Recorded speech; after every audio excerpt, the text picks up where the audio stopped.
ओम नमो भगवते वासुदेवाय नमः। आप सभी का दिन शुभ और मंगलमय हो। आज बृहस्पतिवार का दिन है और आज के दिन आप सभी सुनेंगे बृहस्पतिवार की व्रत कथा। भारतवर्ष में एक प्रतापी और दानी राजा राज्य करता था। वह नित्य गरीबों और ब्राह्मणों की सहायता करता था। यह बात उसकी रानी को अच्छी नहीं लगती थी। वह ना ही गरीबों को दान देती, ना ही भगवान का पूजन करती थी और राजा को भी दान देने से मना किया करती थी। एक दिन राजा शिकार खेलने वन को गए हुए थे, तो रानी महल में अकेली थी। उसी समय बृहस्पति देव साधु वेश में राजा के महल में भिक्षा के लिए गए और भिक्षा मांगी। रानी ने भिक्षा देने से इनकार किया और कहा, हे साधु महाराज, मैं तो दान पुण्य से तंग आ गई हूँ। मेरा पति सारा धन लुटाते रहते हैं। मेरी इच्छा है कि हमारा धन नष्ट हो जाए, फिर ना रहेगा बांस, ना बजेगी बांसुरी। साधु ने कहा, देवी, तुम तो बड़ी विचित्र हो। धन संतान तो सभी चाहते हैं। पुत्र और लक्ष्मी तो पापी के घर भी होने चाहिए। यदि तुम्हारे पास अधिक धन है तो भूखों को भोजन दो, प्यासों के लिए प्याऊ बनवाओ, मुसाफिरों के लिए धर्मशालाएं खुलवाओ। जो निर्धन अपनी कुंवारी कन्याओं का विवाह नहीं कर सकते, उनका विवाह करा दो।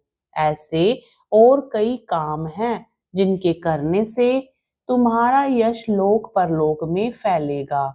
परंतु रानी पर उपदेश का कोई प्रभाव ना पड़ा। वह बोली, महाराज, आप मुझे कुछ न समझाएं।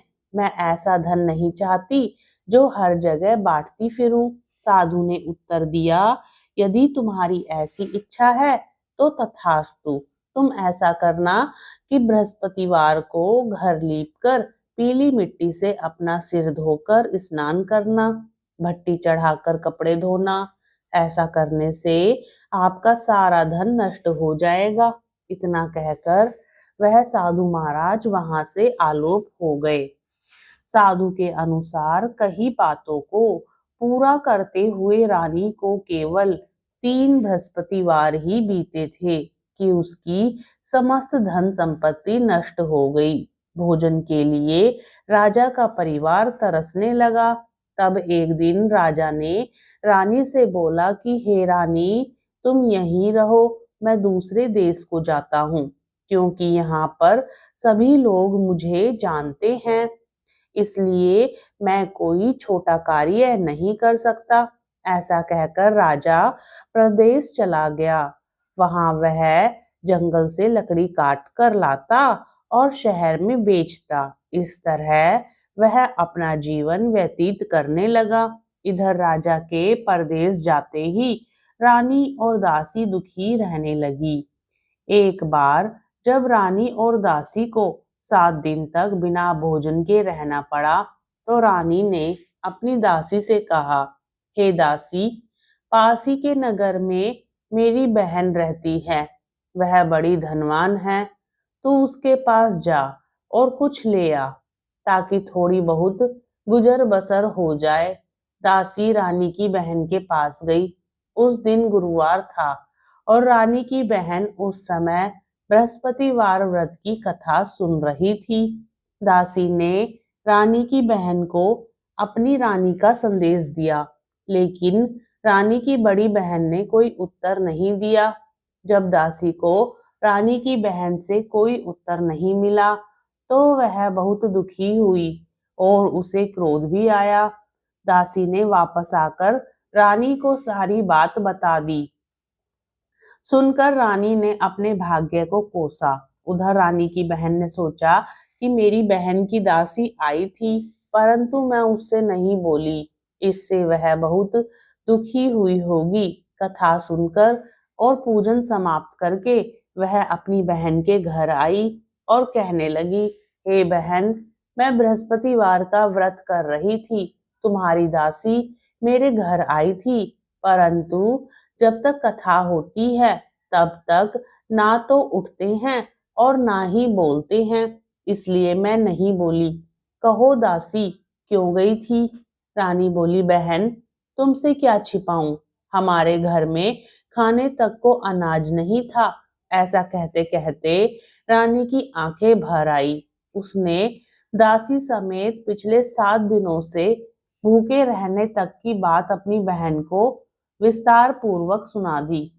रानी की बहन बोली, देखो बहन, भगवान बृहस्पति देव सबकी मनोकामना को पूर्ण करते हैं।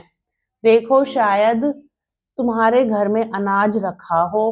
पहले तो रानी को विश्वास नहीं हुआ, पर बहन के आग्रह करने पर उसने अपनी दासी को अंदर भेजा तो उसे सचमुच अनाज से भरा एक घड़ा मिल गया। यह देखकर दासी को बड़ी हैरानी हुई। दासी रानी से कहने लगी, हे रानी, जब हमको भोजन नहीं मिलता तो हम व्रत ही तो करते हैं, इसलिए क्यों ना इनसे व्रत और कथा की विधि पूछ ली जाए ताकि हम भी व्रत कर सके। तब रानी ने अपनी बहन से बृहस्पतिवार व्रत के बारे में पूछा। उसकी बहन ने बताया, बृहस्पतिवार के व्रत में चने की दाल और मुनक्के से विष्णु भगवान का केले की जड़ में पूजन करें तथा दीपक जलाएं, व्रत कथा सुने और पीला भोजन ही करें। इससे बृहस्पति देव प्रसन्न होते हैं। व्रत और पूजन विधि बताकर रानी की बहन अपने घर लौट गई। 7 दिन के बाद जब गुरुवार आया तो रानी और दासी ने व्रत रखा। गुड़साल में जाकर चना और गुड़ लेकर आई, फिर उससे केले की जड़ तथा विष्णु भगवान का पूजन किया। अब पीला भोजन कहाँ से आए, इस बात को लेकर दोनों बहुत दुखी थी, क्योंकि उन्होंने व्रत रखा था, इसलिए बृहस्पति देव उनसे प्रसन्न थे। इसलिए वे एक साधारण व्यक्ति का रूप धारण कर 2 थालों में सुंदर पीला भोजन दासी को दे गए। भोजन पाकर दासी बहुत प्रसन्न हुई और फिर रानी के साथ मिलकर भोजन ग्रहण किया। उसके बाद वे सभी गुरुवार को व्रत और पूजन करने लगी। बृहस्पति भगवान की कृपा से उनके पास फिर से धन संपत्ति आ गई, परंतु रानी फिर से पहले की तरह आलस्य करने लगी। तब दासी बोली, देखो रानी, तुम पहले भी इस प्रकार आलस्य करती थी, तुम्हें धन रखने में कष्ट होता था, इस कारण सभी धन नष्ट हो गया, और अब जब भगवान बृहस्पति की कृपा से धन मिला है तो तुम्हें फिर से आलस्य होता है। रानी को समझाते हुए दासी कहती है कि बड़ी मुसीबतों के बाद हमने यह धन पाया है, इसलिए हमें दान पुण्य करना चाहिए, भूखे मनुष्यों को भोजन कराना चाहिए और धन को शुभ कार्यों में खर्च करना चाहिए, जिससे तुम्हारे कुल का यश बढ़ेगा, स्वर्ग की प्राप्ति होगी और पितृ प्रसन्न होंगे। दासी की बात मानकर रानी अपना धन शुभ कार्यों में खर्च करने लगी, जिससे पूरे नगर में उसका यश फैलने लगा। एक दिन राजा दुखी होकर जंगल में एक पेड़ के नीचे आसन जमाकर बैठ गया। वह अपनी दशा को याद करके व्याकुल होने लगा। बृहस्पतिवार का दिन था। एकाएक उसने देखा कि निर्जन वन में एक साधु प्रकट हुए। वह साधु वेश में स्वयं बृहस्पति देवता थे। लकड़हारे के सामने आकर बोले, हे लकड़हारे, इस सुनसान जंगल में तो चिंता मग्न क्यों बैठा है? लकड़हारे ने दोनों हाथ जोड़कर प्रणाम किया और उत्तर दिया, महात्मा जी, आप सब कुछ जानते हैं, मैं क्या कहूँ? यह कहकर रोने लगा और साधु को अपनी आत्मकथा सुनाई। महात्मा जी ने कहा, तुम्हारी स्त्री ने बृहस्पतिवार के दिन बृहस्पति भगवान का निरादर किया है, जिसके कारण दुष्ट होकर उन्होंने तुम्हारी यह दशा कर दी। अब तुम चिंता को दूर करके मेरे कहने पर चलो तो तुम्हारे सब कष्ट दूर हो जाएंगे और पहले से भी अधिक संपत्ति देंगे। तुम बृहस्पतिवार के दिन कथा किया करो, 2 पैसे के चने मुनक्का लाकर उसका प्रसाद बनाओ और शुद्ध जल से लोटे में शक्कर मिलाकर अमृत तैयार करो। कथा के पश्चात अपने सारे परिवार और सुनने वाले प्रेमियों में अमृत व प्रसाद बांटकर आप भी ग्रहण करो। ऐसा करने से भगवान तुम्हारी सब मनोकामनाएं पूरी करेंगे।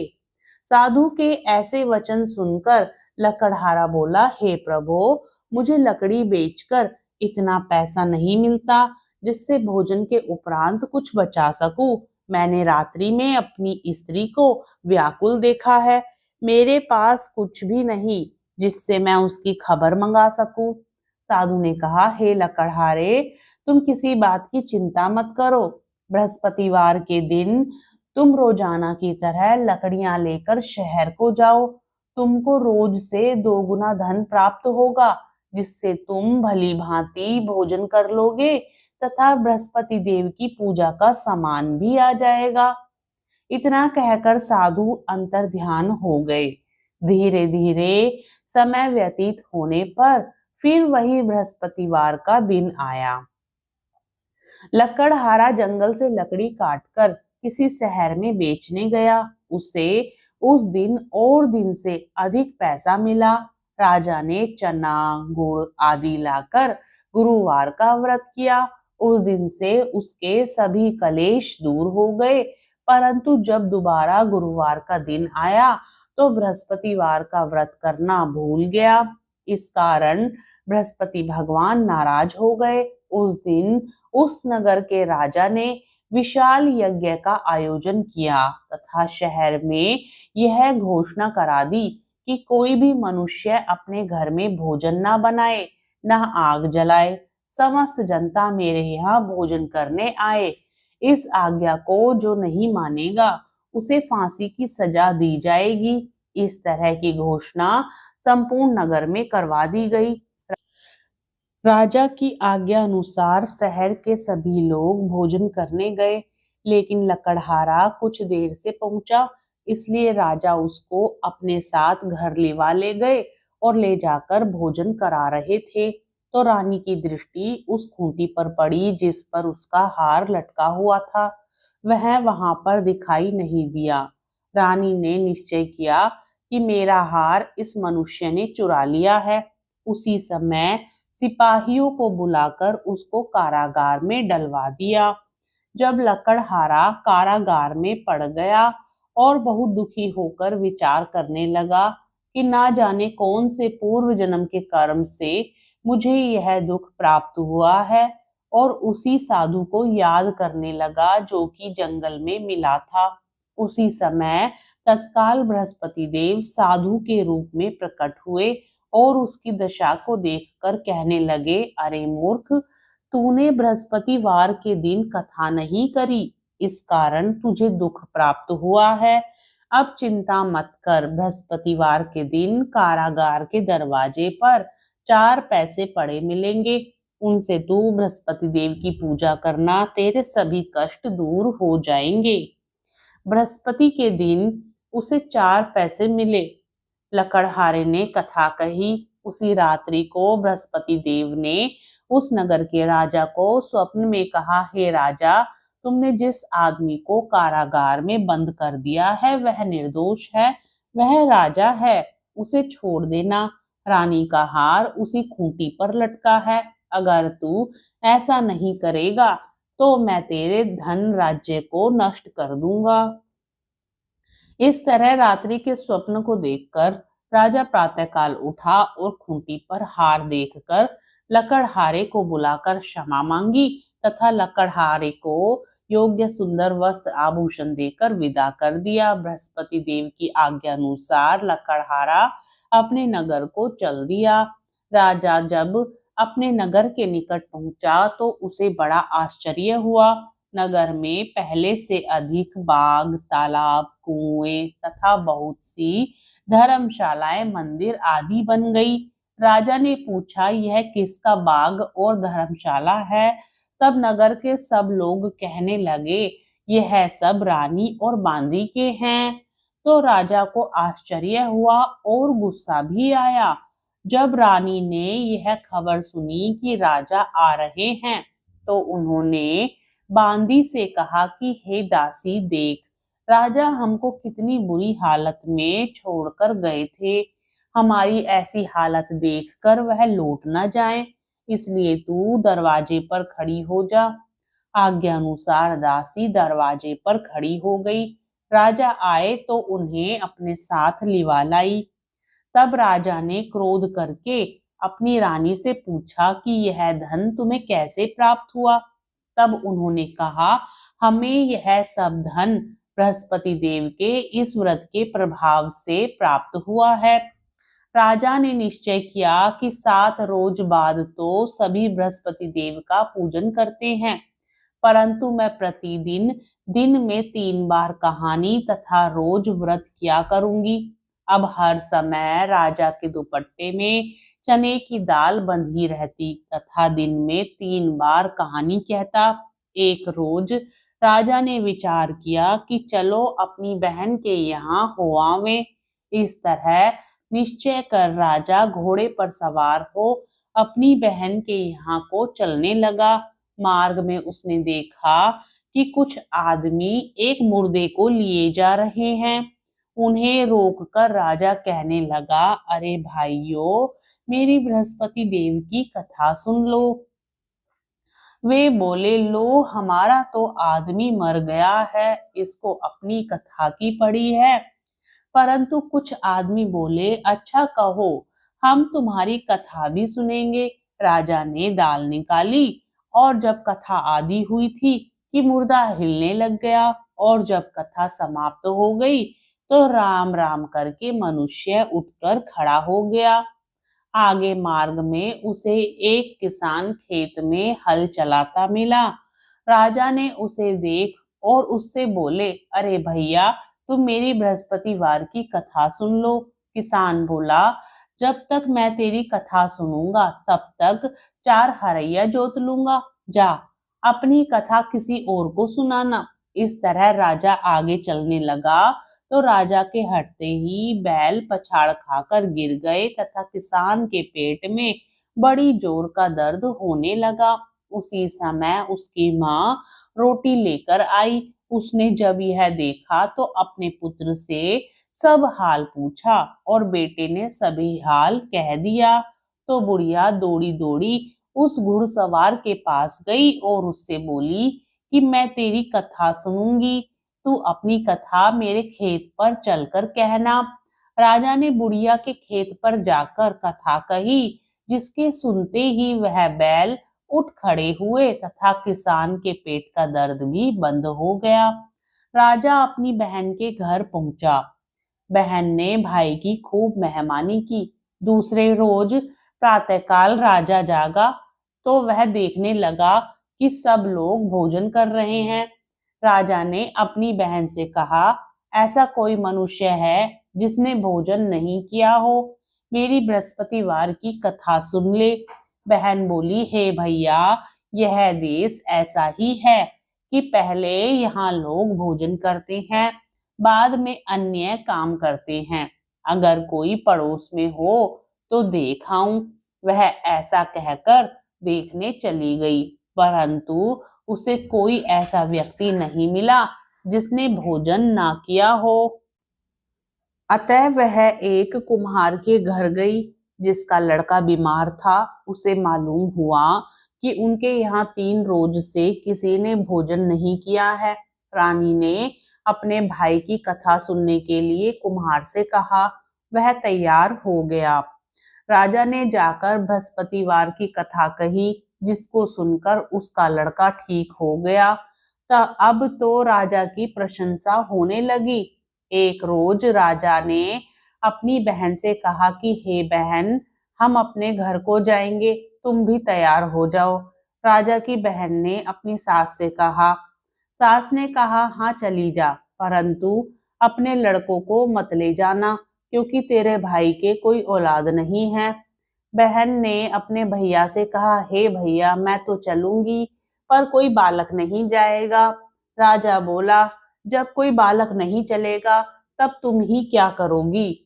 बड़े दुखी मन से राजा अपने नगर को लौट आया। राजा ने अपनी रानी से कहा, हम निर्वंशी हैं, हमारा मुख देखने का धर्म नहीं है और कुछ भोजन आदि नहीं किया। रानी बोली, हे प्रभु, बृहस्पति देव ने हमें सब कुछ दिया है, वह हमें औलाद भी अवश्य देंगे। उसी रात को बृहस्पति देव ने राजा से स्वप्न में कहा, हे राजा उठ, सभी सोच त्याग दे, तेरी रानी गर्भ से है। राजा की यह बात सुनकर बड़ी खुशी हुई। 9वें महीने में उसके गर्भ से एक सुंदर पुत्र पैदा हुआ। तब राजा बोला, हे रानी, स्त्री बिना भोजन के रह सकती है, पर बिना कहे नहीं रह सकती। जब मेरी बहन आए तो तुम उससे कुछ मत कहना। रानी ने सुनकर हाँ कर दिया। जब राजा की बहन ने यह शुभ समाचार सुना तो वह बहुत खुश हुई तथा बधाई लेकर अपने भाई के यहाँ आई। तभी रानी ने कहा, घोड़ा चढ़कर तो नहीं आई, गधा चढ़ी आई। राजा की बहन बोली, भाभी, इस प्रकार ना कहती तो तुम्हें औलाद कैसे मिलती। बृहस्पति देव ऐसे ही हैं, जिसके मन में जैसी कामनाएं हैं सभी को पूर्ण करते हैं। जो सद्भावना पूर्वक बृहस्पतिवार का व्रत करता है एवं कथा पढ़ता है अथवा सुनता है, दूसरों को सुनाता है, बृहस्पति देव उसकी सभी मनोकामनाएं पूरी करते हैं। भगवान बृहस्पति देव उसकी सदैव रक्षा करते हैं। संसार में जो मनुष्य सद्भावना से भगवान जी का पूजन व्रत सच्चे हृदय से करते हैं तो उनकी सभी मनोकामनाएं पूर्ण करते हैं। जैसी सच्ची भावना से रानी और राजा ने उनकी कथा का गुणगान किया तो उनकी सभी इच्छाएं बृहस्पति देव जी ने पूर्ण की थी। इसलिए पूर्ण कथा सुनने के बाद प्रसाद लेकर जाना चाहिए। हृदय से उसका मनन करते हुए जयकारा बोलना चाहिए।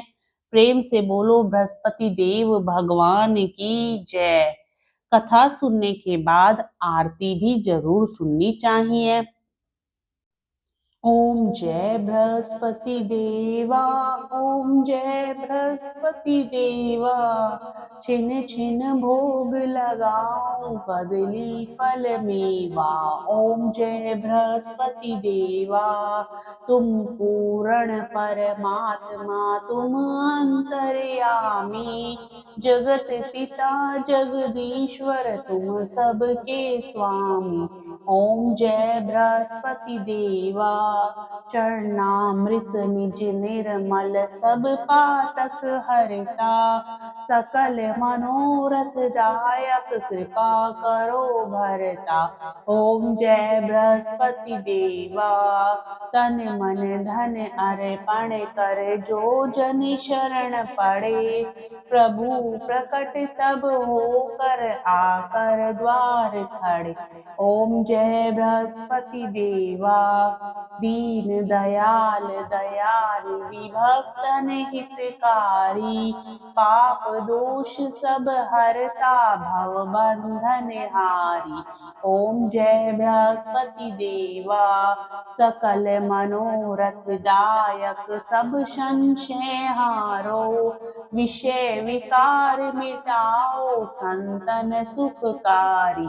ओम जय बृहस्पति देवा, जो कोई आरती प्रेम सहित गावे, जेठानंद आनंद कर सो निश्चय पावे। ओम जय बृहस्पति देवा।